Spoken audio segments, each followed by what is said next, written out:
The big game is fast approaching, but wait, you still haven't got your tickets. You've spent hours searching, but you're still confused about ticket prices. Time to stop searching. Visit ticketcompare.com. We compare ticket prices for all the popular leagues and tournaments for you. We work only with the most trustworthy sites, so you can have peace of mind when buying your tickets. Compare prices, buy tickets, get to the game. Ticketcompare.com. Buying tickets made simple.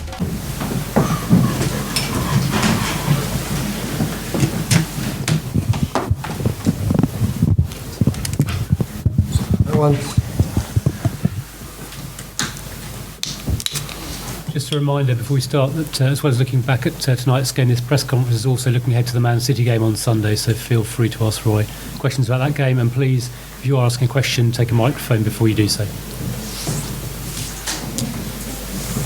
Okay. Obviously a disappointing result in there, because one way Yeah, I mean, the first half I thought that Arsenal certainly deserved to go in 1-0 up. They asked a lot of questions of us, and our attacking play wasn't as sharp as we'd have liked it to have been, and we didn't pressurise them as well as they were pressurising us, which of course is a recipe for disaster when you're playing against teams of Arsenal's quality. I thought second half we remedied that and started the second half very well, and when we equalised, honestly believe we were on the front foot then, and we're looking good value, and possibly looking as if we might kick on from there. But we conceded 2 goals, especially the second one, which was a body blow for us. And after that, I thought the players showed great resilience, great determination to in no way capitulate and to continue to fight and try and take the game to Arsenal, risking the counter-attack, which was always going to be a possibility when you throw players forward like we were doing. And in doing so, I thought we created chances, and I thought the second goal was probably a reward for that effort, but it came late, the goal, and unfortunately we didn't have the chance to get the third, which maybe had the goal come earlier, we might have been able to do.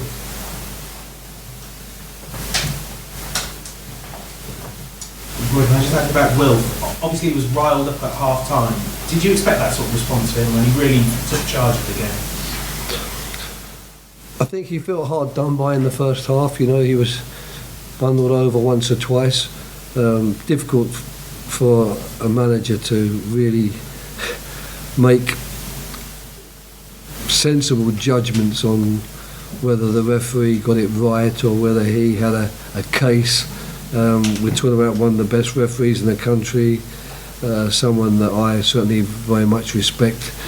I wasn't creating as much fuss for those situations as Wilf was, of course, but then I wasn't the one being bundled over. But he did very well, I think, to calm himself down during the half-time interval, and to make certain that in the second half, any frustration, any problems that he might have felt, or any injustices he might have felt, he channeled that into his performance. And I thought that, you know, he really did cause them a lot of problems, and a lot of the chances and half chances we were creating during that second half were with him, if you like, at the centre of it. We all know that Wilf was, passionate about the game, but he was very lucky. He might be lucky to come out second half, because when he was booked, he then applauded the referee. Another referee might have sent him off. Right. I didn't see that, I'm afraid. You know, these are the type of things that when you're a manager, you're watching so many things, and you don't focus necessarily your attention. When he was booked, I was already looking to see what the rest of our team were doing in terms of defending the free kick. But once again, Michael Oliver's a top-class referee. He doesn't want to send people off for those things, and I'm always quite amazed these days when I see games analysed that everything seems to feature or to centre around why wasn't this done, why did this player not get sent off, why was that foul not punished, etc., etc. When you're involved in the game like we are as managers and coaches, players and referees. Lots of things go on really, and I think sometimes you need to take a more global view of the situation, and I'm pretty sure Michael Oliver in that situation realised that, okay, he's very frustrated, and he preferred to keep the game flowing and not necessarily to administer, as you would possibly have liked, a letter of the law, because unfortunately if we keep administering every letter of the law, we're going to end up playing five-a-side football fairly soon. There's no question of that, especially now when cameras pick up things which no one else has seen with their 7 or 8 different angles. So, you know, I think the five-a-side football is not far around the corner, and then all of you can be quite happy that you've spotted it and the referee has followed the letter of the law as laid down by the various interpretations that we have today. Roy, if it's okay to talk about Man City now. Yes, please do. Can you just give us an update on any knocks tonight or Joel Ward or anything about them? Well, we have loads. I mean, there's no question of that. This is the time of year. We had the time between the Swansea game and this one to try and recover 1 or 2 players, and luckily we did, because it meant we could put what I thought was a strong team out from the offset.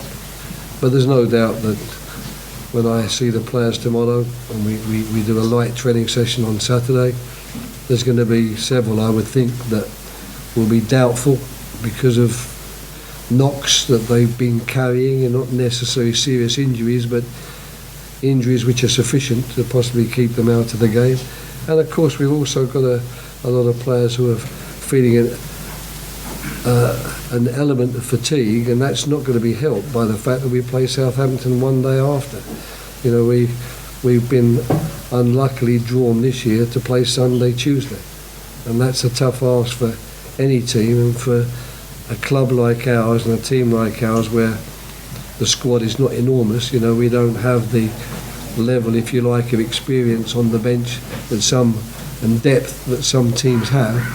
For us to be able to get a team playing three games in 5 or 6 games, but in particular 2 games in 2 days, that's going to stretch us to the limit. Of course, when you played Man City, it was a few weeks into your managerial career, you called it baptism of fire. 1-0 at half time, last minute goal in the first half.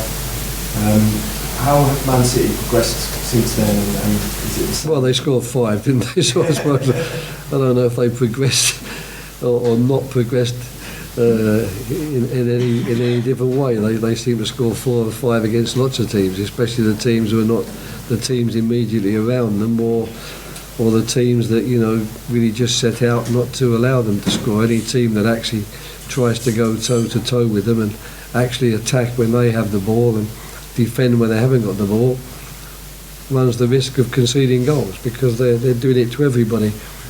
But we have the players we have, and we think those players are best suited to play the way that we are trying to play.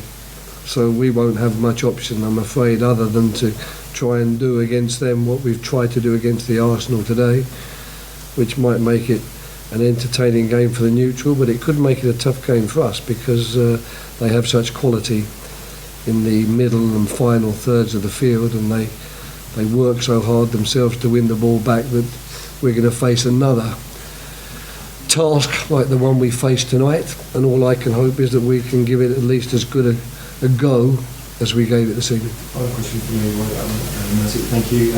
The club official Twitter account tonight, Palace, said it was the biggest attendance at Selhurst since promotion in 2013. Fantastic. How important is the repeat of that and the atmosphere going to be on Sunday? Of course, it's not under the floodlights, but it's an early kick-off. Thank you. Well, I'm pleased to hear that. I mean, obviously that's information I didn't have before I came here. It's always nice when people are coming to watch us play. I would like to think that the way we finished the game and the way we approached the second half, we haven't sent our fans away too unhappy, although everyone's always unhappy when the result goes against you. But I think our fans are realistic. I think they know that we're doing the very best we can. They also know that when you come across teams like Arsenal and Man City, be it home or away, you know, you've got your work cut out because of the quality that they have in their team and the depth of quality they have in their team. So I hope that they'll come back on Sunday. They'll all support us in the same way, and all I can promise them is that we'll put out the very best team we can put out onto the field, and those 11 who play will be really doing their level best, not to accept that we're at the bottom and Man City at the top, but that we're both Premiership teams. We both have got pride in our performance, and if they're going to beat us, they'll have to play as well as the Arsenal did tonight. Well, we've been in the game for pushing 50 years now. Have you come across a team like City who dominated like this on 18 wins in a row? Phenomenal. Yeah, I wasn't actually in the country when Arsene and Arsenal did it, of course, with their 49 games unbeaten and their 38 game league season unbeaten. I mean, I know that team, I know the players in that team, I watched that team play, but I wasn't in the country at the time when it happened. So we have seen it in England before, there's no question there. We've seen wonderful Arsenal teams that have done that, we've seen wonderful Manchester United teams, we've seen very strong Chelsea teams that have dominated the league, and now we're seeing a very strong Manchester City one. And I think that like those previous good teams, managed by Arsene, managed by Alex Ferguson, the Chelsea team managed amongst others by Jose Mourinho, the managers of those teams don't seem to want to let up in any way. They don't seem to have that desire to take their foot off the pedal and just accept, well, let's just cruise and roll downhill to a victory and a championship. They all seem very, very determined that they won't give any quarter or any, they won't spare anybody, just like Arsenal didn't spare us tonight. I was rather hoping that Jack Wilshere might decide to have a poor game, because I think he owes me that, but he decided to play as well as he did, and I think that'll happen against Man City too. Is that okay? Good, thank you. Thanks.